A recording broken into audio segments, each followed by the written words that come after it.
ሰላም እንደምን አላችሁ? ደህና ናችሁ? ዛሬ ደግሞ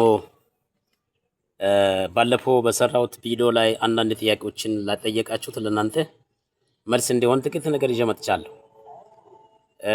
ቃልዮት ሐዋርያ ነች፣ ሐዋርያዊት ቤተክርስቲያን ነች፣ ነብይ ነች ስላልኩኝ እንዴት ብላችሁ የጠየቃችሁትን ለመናገር ነው። ከዛ በፊት ግን ሐዋርያ ማለት ምን ማለት ነው የሚለው ነው። ሐዋርያ ማለት የተላከ እግሩ መሬት ማይረግጥ የሚሄድ ቤተክርስቲያንን የሚተክል የማይቆም ነው፣ የሚቀጥል ነው። ነብይ ማለት ደግሞ የአፉ ቃል የሚሆንለት እግዚአብሔር ከእርሱ ጋር የሆነ የምናገረው የማያውቅ መንፈስ ቅዱስ ሲናገር የምናገር የእግዚአብሔር አፍ ነው ነብይ ማለት።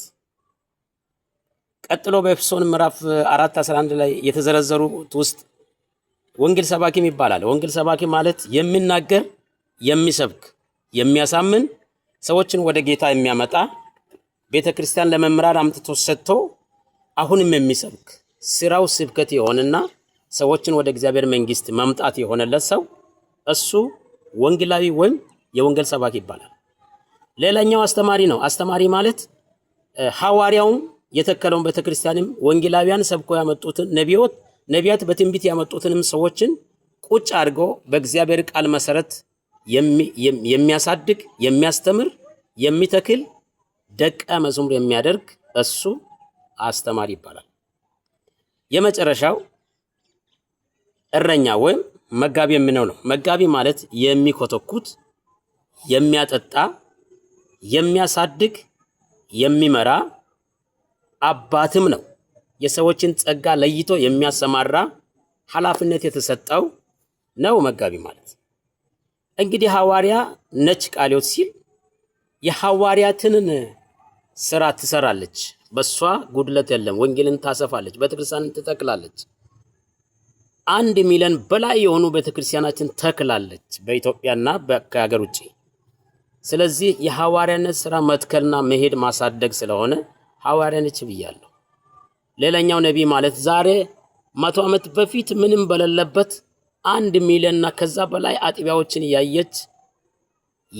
ያየችውን የምታሳይ በተግባር የምትገልጽ እግዚአብሔር ከእርሷ ጋር የሆነላት ውጤት ተኮር የሆነች ቤተክርስቲያን ነች። ስለዚህ በቃልዮት ውስጥ አንድ ሰው ሳይሆን ነብይ፣ አንድ ሰው ሳይሆን ሐዋርያ፣ ራሷ ቤተክርስቲያን የሐዋርያትን ተልእኮ ይዛ የወጣች የሐዋርያነት ጸጋ የሚታይባት ውጤታማ ቤተክርስቲያን ነች።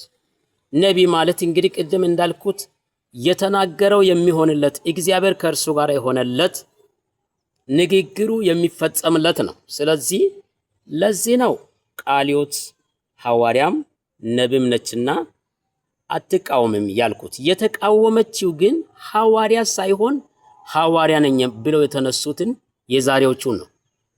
የራሱ ኑሮ ለማቃናት የቤተሰቡ ኑሮ ለማቃናት የተነሳው ግን ምንም የሐዋርያነት ጸጋ የሐዋርያነት ስራ ማይታይበት በአፍ ብቻ ምድር የሞሉ ሰዎች አይደሉም ነው። ነብይ ነን የሚለው ፍሬ የሌለ የተናገረላቸው የማይፈጸም ዝም ብሎ ሚጮህ እሱ ነብይ ነው ማለት አይቻልም። ለዚህ ነው ነብይና ሐዋርያ የሚባለው በስራ እንጂ በስም አናቅም ያለችው። ያሁኑ በስም እንጂ በስራ የሚታወቅ ስላልሆነ ነው። ሼር አድርጉ፣ ኮፒ ሊንክ አድርጉ፣ ሪፖስት አድርጉና ብዙ ሰዎች ጋር ድርሱ። ስለዚህ ሐዋርያ ማለት በስራ የሚታይና የሚያሳይ ነው። ነብይ ማለት ንግግሩ የሚፈጸምና የሚሆንለት ራሱ የሚናገረውን የማያውቅ መንፈስ ቅዱስ ሲናገር የሚናገርና የእግዚአብሔር አፍ የሆነ ነው። ስለዚህ ቃልዮት ውስጥ እነዚህ ጸጋዎች አሉና ቃልዮት ነቢያትን ሐዋርያትን የተቃወመች ሳይሆን ሐዋርያ ሳይሆን ሐዋርያ ነን የሚሉትንና ነብይ ሳይሆን ነብይ ነን የሚሉትን የተቃወመች ነው። በደንብ እንድታውቁ የምፈልገው ራሷ ቃልዮት ሐዋርያነት ጸጋ የሞላባት ሚሽኗ ቤተክርስቲያንን መትከልና ማስፋት የሆነላት አጥቢያ ነች ወይም ቤተክርስቲያን ነች። ስለዚህ ነው ይሄን ያልኩት። ኮፒ አድርጉ፣ ብዙዎች ጋር ድርሱ። ወልድ ያለው ሕይወት አለው።